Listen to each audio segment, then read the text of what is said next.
Gol tunggal oleh Romani menjadi penentu kemenangan timnas Indonesia atas Bahrain dalam kualifikasi Piala Dunia Zona Asia. Gol itu membuat timnas meraih 3 poin berharga sehingga kembali memperbesar asa menuju Piala Dunia 2026. Padahal sebelumnya harapan Garuda nyaris pupus setelah kandas dengan skor telak 5-1 dari Australia. Lewat gaya selebrasinya, Ole seolah ingin menegaskan Indonesia harus tetap menegakkan kepala karena peluang masih ada. Yeah, the celebration is like keep your head up. So it's to a positive message to everyone who's having like a hard time. If it's in football or in life, just keep your head up and keep on working, keep believing in yourself, and even in hard moments. So it's just a positive message for the kids, for everyone, even though the people, it's for everyone. Pelatih timnas Patrick Kluivert menyebut peluang timnas untuk lolos ke Piala Dunia tetap ada. Dia mengakui jalan ke Piala Dunia bakal sulit karena bergantung kepada performa tim pesaing. Namun timnas akan berjuang sampai akhir. There's always a chance, of course. It will be very difficult, but the aim is to go to the World Cup. Of course, we do our best to win the games, but it also depends on Australia, of course. But I always have the hope, and if it's not directly, then indirectly, we will fight till the end. And Joey had a question. Pasca menang atas Bahrain, timnas bakal melawan Tiongkok dan Jepang pada 5 dan 10 Juni mendatang. Ketua Umum PSSI Erick Thohir menyebut bakal mengupayakan persiapan yang lebih panjang agar para pemain timnas semakin kompak menghadapi laga itu. Insya Allah persiapan 5 dan 10 Juni kita akan coba cari waktu lebih panjang lagi. Kita tahu para pemain juga perlu waktu untuk bisa membangun kepercayaan di antara mereka. Ya, mudah-mudahan ini menjadi bagian penting buat kita kembali coba menjaga asa daripada mimpi kita untuk ke Piala Dunia. Kemenangan atas Bahrain membuat timnas mengumpulkan 9 poin di klasmen grup C kualifikasi Piala Dunia Zona Asia. Timnas saat ini berada di peringkat 4 di atas Tiongkok dan Bahrain yang mengoleksi 6 poin. Sementara Jepang berada di peringkat pertama diikuti Australia dan Arab Saudi. Nantinya hanya tim peringkat 1 dan 2 yang lolos otomatis ke Piala Dunia 2026. Sementara tim peringkat 3 dan 4 harus mengikuti laga kualifikasi putaran keempat. Timnas Indonesia masih memiliki harapan untuk maju ke Piala Dunia. Jeda waktu sebelum pertandingan kualifikasi selanjutnya harus dimanfaatkan dengan maksimal. Tim Liputan Kompas TV.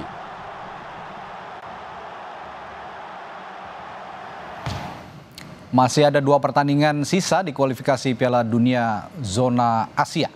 Apa yang perlu dipersiapkan untuk membenahi timnas agar tampil lebih menyala demi lolos ke Piala Dunia 2026? Kita akan bahas hal ini bersama analis sepak bola Wesley Huta Galung. Selamat malam, Bung Wes.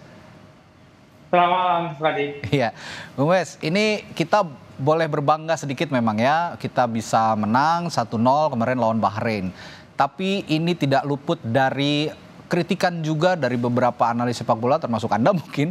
Ada yang mengatakan bahwa seharusnya kita bisa lebih banyak mencetak gol, bisa memanfaatkan peluang-peluang yang sudah muncul kemarin. Setidaknya 2 peluang emas yang tidak bisa dieksekusi dengan baik oleh lini depan kita. Ada evaluasi soal ini, Bung Wes? Pertama ya, Radit, bagi saya adalah sebuah ucapan terima kasih harus kita sampaikan bahwa Patrick Kluivert kembali memakai fondasi sepak bola yang sudah dibentuk oleh era Sintayong, bahwa 3 jangkar di belakang itu terbukti kok lebih baik dalam menjaga keseimbangan. Kemudian keberanian memainkan PSSI menurut saya sebuah keputusan yang sangat baik. Dan missing link kita, puzzle yang selama ini terus dicari itu ada di PSSI dan di Ole. Nah, ketika dia mencoba gaya baru di Australia, tidak punya waktu persiapan, tidak punya waktu menguji perubahan itu, akhirnya dia kembali kepada karakter dan fondasi permainan sepak bola kita, dan itu kita apresiasi, terima kasih. Dan waktu ke depan menghadapi Cina tanggal 5 dan 10 lawan Jepang, kita berharap kalaupun ada perubahan, perubahannya itu menambah kekuatan, bukan mengubah komposisi atau karakter tim. Harapan kita sih itu ya, Pak. Oke. Ya, saya sepakat kalau kredit juga tetap harus dialamatkan kepada timnas, terutama untuk Patrick Kluivert yang menurunkan egonya sepertinya ya, Bung Wes ya, yang kemarin bermain lebih menyerang, tapi sekarang ya tidak menyerang tapi realistis, tidak juga bertahan tapi realistis begitu ya, dengan 3 back yang sangat apik kemarin mengawal lini belakang timnas. Nah, mengenai kans kita di Piala Dunia 2026, kalau kemarin katanya melawan Australia kita sedikit tertutup, sekarang terbuka kembali setelah kemarin menang lawan Bahrain. Kalau melihat klasmen dengan melebarkan jarak antara Bahrain dan juga Tiongkok atau Cina, ini hitung-hitungannya masih bisa ke fase berikutnya ya, Bung Wes ya? Saya mencoba realistis saja. Sejak awal juga saya mengamini ketika Sintayong mengatakan target realistis Indonesia adalah peringkat 3 dan 4. Nah, tanggal 5 Juni nanti memang itu ujian terbesar karena saingan kita di perebutan 3-4 itu sebenarnya sekarang ini Arab Saudi. Jangan lupa Arab Saudi yang kita lawan, yang kita dapat poin kemarin itu 4 poin dari Arab Saudi di awal pertarungan grup C. Ini bukan Arab yang sama lagi nih, mereka belajar dari perubahan itu. Nah, Bahrain lawan Arab itu sebuah pertarungan yang akan sangat menentukan tanggal 5. Tapi Australia yang kita incar nih, kan yang kita kejar Australia. Australia akan menghadapi Jepang. Saya pikir ini juga pertarungan seri, bisa seimbang dan Australia akan terus menambah poin menghadapi Jepang. Meskipun Jepang kemarin melatih Arab Saudi kan juga full tim sebenarnya. Cuman Arab Saudi memang benar-benar mempertahankan daerah mereka dengan sangat baik. Mereka tahu cara bermain seperti apa untuk mendapatkan poin. Karena kalau main terbuka menghadapi Jepang, ya akan sulit mereka untuk pulang bawa 1 poin. Nah, penentuan tanggal 5 ini, kalau kita gagal, saya pikir ya sudah selesai. Tapi kalau kita berhasil dan ada kejutan di tim sebelah, ya kita boleh bermimpi-mimpi sedikit lah peringkat 2. Tapi bagi saya peringkat 3-4 adalah target ideal. Kita bersaing dengan Arab di situ, berusaha menjauh dari Bahrain dan Cina. Oke, ya berbicara apa yang perlu dipersiapkan lawan Tiongkok, kita juga tidak bisa lepas dari gameplay yang sudah dipraktikkan timnas Indonesia kemarin. Saya melihat di babak pertama masih ada kegambangan sepertinya. Ini seperti agak dejavu ketika melawan Australia kemarin, kegambangan itu terjadi dan itu hampir terwujud di babak pertama. Tapi kita bisa comeback di babak kedua dengan gameplay yang lebih atraktif begitu, dengan memasukkan tenaga-tenaga baru. Nah, kira-kira melihat gameplay yang kemarin sudah dipertontonkan oleh timnas Indonesia melawan Bahrain, yang dipersiapkan lawan Tiongkok, apa yang perlu dibenahi kira-kira? Saya pikir ketika kita menghadapi Cina atau Tiongkok di laga pertama, kita berani main terbuka.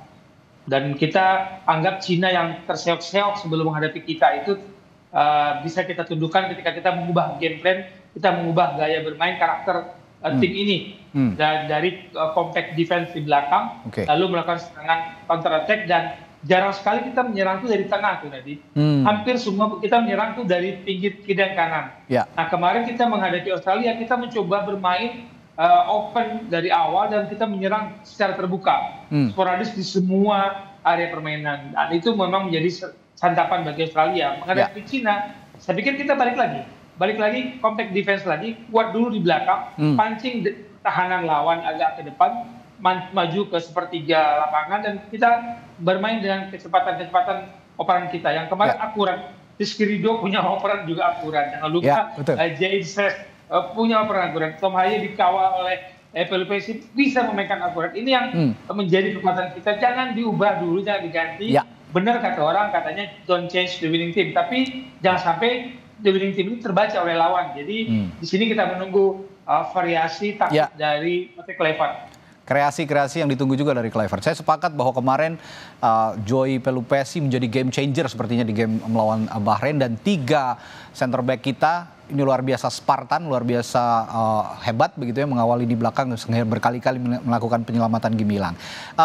Bung Wes, kalau melihat pertandingan terdekat lah ya lawan Tiongkok, itu kan ada gap yang cukup panjang, waktu yang cukup panjang di Juni nanti, dan Ketua Umum PSSI Erick Thohir mengatakan bahwa akan ada training yang lebih intensif juga untuk timnas, anak-anak timnas yang akan diupayakan oleh PSSI dan juga Coach Patrick Kluivert. Tapi melihat upaya ini dengan melihat kondisi pemain-pemain kita yang abroad, bermain di liga-liga Eropa, apakah itu bisa terwujud kemungkinan training yang cukup intens ini?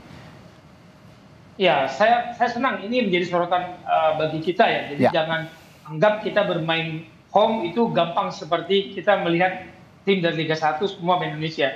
Hampir semua kita kayak kemarin berapa persentase sih yang anak lokal bermain di kompetisi ini. Marcelino juga main di Inggris. Jadi kelembapan udara panas itu akan berpengaruh. Kita lihat bagaimana Kevin Verdonk kendor di menjelang babak 2 selesai dan kita diserang terus sisi kiri pertahanan kita. Dan jangan lupa tadi Liga Indonesia itu kelar 25 Mei. Serie A juga kelar 25 Mei. Banyak punya 10 hari tuh persiapan untuk sebelum menghadapi Cina tanggal 5 Juni. Oke lah, misalkan Championship lebih cepat 3 Mei, Eredivisie lebih cepat lagi 18 Mei, punya waktu. Tapi kan Liga Indonesia sama Liga Italia kita juga berharap Jay tidak cedera di pertarungan sisa di klubnya. Ini waktu persiapan ini 10 hari, apakah yang saya tunggu, apakah Patrick Kluivert membuat perencanaan melakukan laga uji coba? Karena dia belum pernah bikin laga uji coba. Jadi juga kita tunggu nih catatan perjalanan menuju tanggal 5 Juni nanti. Ya, ini masih berhubungan dengan training yang direncanakan oleh Ketua Umum PSSI. Apa yang dioptimalkan nanti jika memang training dan uji coba itu akan juga terwujud kira-kira? Karena kemarin terlepas oleh Romeni punya ketajaman, kita sudah dibuktikan 2 pertandingan 2 gol begitu. Tapi ya masih ada missing link sepertinya di lini depan yang tidak bisa dioptimalkan oleh penyerang-penyerang timnas Indonesia. Apakah itu juga akan bisa menjadi fokus nanti pada saat training camp yang diklaim akan lebih panjang waktunya, Bung Wes? Iya, harusnya finishing itu menjadi satu catatan penting dari persiapan. Kemudian chemistry, kita juga lihat chemistry belum terbangun dengan baik karena ada pemain yang selalu datang dan bergabung meskipun punya fondasi sepak bola yang Eropa bisa dibilang tidak jauh berbeda di negara mereka, bahasa juga tidak jadi kendala, tapi kan chemistry membangun kebiasaan rekan itu tidak semudah itu kalau langsung bertanding ya Radian.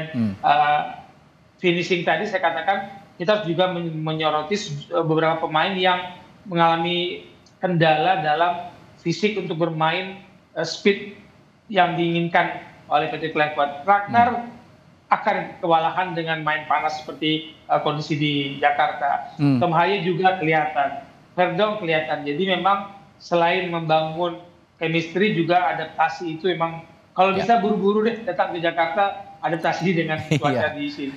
Jadi sarannya kalau memang ada training camp atau uji coba ya sejauh ini lebih baik dimulai lebih awal begitu ya, jangan mepet ke pertandingan karena ya itu tadi kendala cuaca juga untuk pemain-pemain abroad di Eropa menjadi kendala. Kemarin banyak yang kedodoran. Saya ingin menyoroti terakhir Bung Wes, peran Ricky Kambuaya sebagai pemain pengganti kemarin. Sepertinya kalau saya pribadi berpendapat agak terlambat memasukkan Ricky ketika lini depan sudah agak kedodoran. Kemarin sebenarnya agak ada perubahan signifikan di lini depan. Anda punya analisis soal Ricky Kambuaya? Ya, ketika Tom Haye ditarik keluar, saya saat itu di dalam studio berteriak, kita butuh Ricky untuk menjaga keseimbangan aliran bola. Oke, kita bukan pelatih punya tahu strategi yang tepat kapan waktunya Ricky dimasukkan dan kemudian kita lihat bagaimana Ricky menikmati permainan itu dengan operan seperti itu kan kalau Anda nggak menikmati pertandingan Anda nggak akan bisa oper seperti itu gitu. Sayang Reinders belum bisa memanfaatkan. Catatan saya, bukan saya membeda-bedakan, tapi apa yang dipilihkan oleh Marcelino, Ricky dan Rizrido itu menunjukkan kepada teman-teman kita yang berkompetisi dalam negeri, ayo kita bisa bersaing dengan teman-teman saudara kita yang punya fondasi sepak bola dari Eropa. Jangan kalah, jangan takut bersaing.